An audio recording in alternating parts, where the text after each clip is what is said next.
ஆதியாகமம் 17ஆம் அதிகாரம்.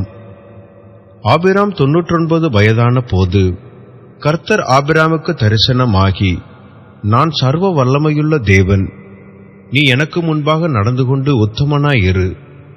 நான் உனக்கும் எனக்கும் நடுவாக என் உடன்படிக்கையை ஏற்படுத்தி உன்னை மிகவும் திரளாய் பெருக பண்ணுவேன் என்றார். அப்பொழுது ஆபிரகாம் முகங்குப்புற விழுந்து வணங்கினான். தேவன் அவனோடே பேசி, நான் உன்னோடே பண்ணுகிற என் உடன்படிக்கை என்னவென்றால், நீ திரளான ஜாதிகளுக்கு தகப்பனாவாய்.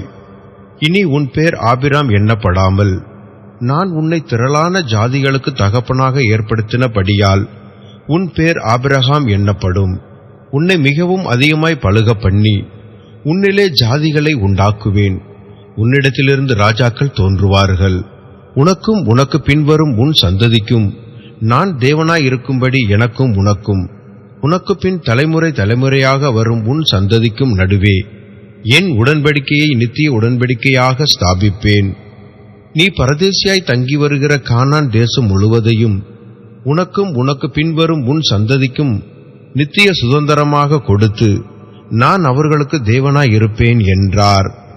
பின்னும் தேவன் ஆபிரகாமை நோக்கி, இப்பொழுது நீயும் உனக்கு பின் தலைமுறை தலைமுறையாக வரும் உன் சந்ததியும் என் உடன்படிக்கையை கை கொள்ளுங்கள்.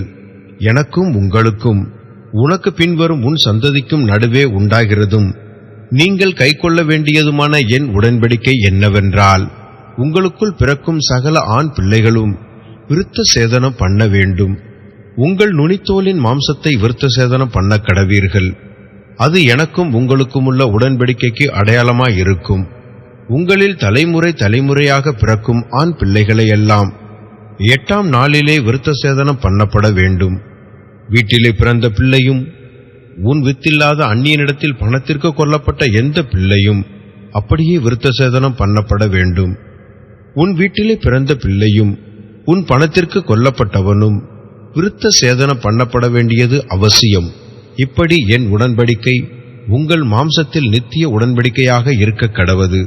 நுனித்தோலின் மாம்ச விருத்த சேதனம் பண்ணப்படாதிருக்கிற நுனித்தோளுள்ள ஆண் பிள்ளை இருந்தால் அந்த ஆத்துமா என் உடன்படிக்கையை மீறினபடியால் தன் ஜனத்தில் இராதபடிக்கு அறுப்புண்டு போவான் என்றார். பின்னும் தேவன் ஆபிரகாமை நோக்கி, உன் மனைவி சாராயை இனி சாராய் என்று அழையாதிருப்பாயாக. சாராள் என்று அவளுக்கு பேராயிருக்கும். நான் அவளை ஆசீர்வதித்து அவளாலே உனக்கு ஒரு குமாரனையும் தருவேன். அவள் ஜாதிகளுக்கு தாயாகவும் அவளாலே ஜாதிகளின் ராஜாக்கள் உண்டாகவும் அவளை ஆசீர்வதிப்பேன் என்றார்.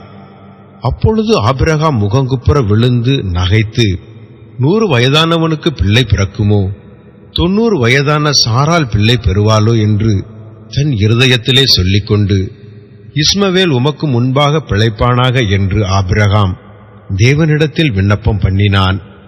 அப்பொழுது தேவன், உன் மனைவியாகிய சாராள் நிச்சயமாய் உனக்கு ஒரு குமாரனை பெறுவாள். அவனுக்கு ஈசாக்கு என்று பெயரிடுவாயாக. என் உடன்படிக்கையை அவனுக்கும் அவனுக்கு பின்வரும் அவன் சந்ததிக்கும் நித்திய உடன்படிக்கையாய் ஸ்தாபிப்பேன். இஸ்மவேலுக்காகவும் நீ செய்த விண்ணப்பத்தை கேட்டேன். நான் அவனை ஆசீர்வதித்து அவனை மிகவும் அதிகமாக பலுகவும் பெருகவும் பண்ணுவேன். அவன் 12 பிரபுக்களை பெறுவான். அவனை பெரிய ஜாதியாக்குவேன். வருகிற வருஷத்தில் குறித்த காலத்திலே சாராள் உனக்கு பெறப்போகிற ஈசாக்கோடே நான் என் உடன்படிக்கையை ஏற்படுத்துவேன் என்றார். தேவன் ஆபிரகாமோடே பேசி முடிந்த பின்பு அவர் அவனை விட்டு எழுந்தருளினார்.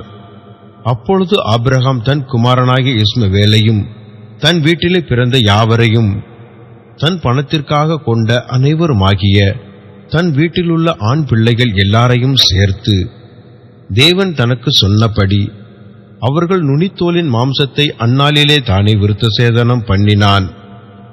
ஆபிரகாமுடைய நுனித்தோலின் மாம்சம் விருத்த சேதனம் பண்ணப்படும் போது அவன் 99 வயதாயிருந்தான். அவனுடைய குமாரன் இஸ்மவேலுடைய நுனித்தோலின் மாம்சம் விருத்த சேதனம் பண்ணப்படும் போது அவன் 13 வயதாயிருந்தான். ஒரே நாளில் ஆபிரகாமும் அவன் குமாரன் இஸ்மவேலும் விருத்த சேதனம் பண்ணப்பட்டார்கள். வீட்டிலே பிறந்தவர்களும் அந்நியரிடத்திலே பணத்திற்கு கொல்லப்பட்டவர்களும் ஆகிய அவன் வீட்டு மனுஷர்கள் எல்லாரும் அவனோடே கூட விருத்தசேதனம் பண்ணப்பட்டார்கள்.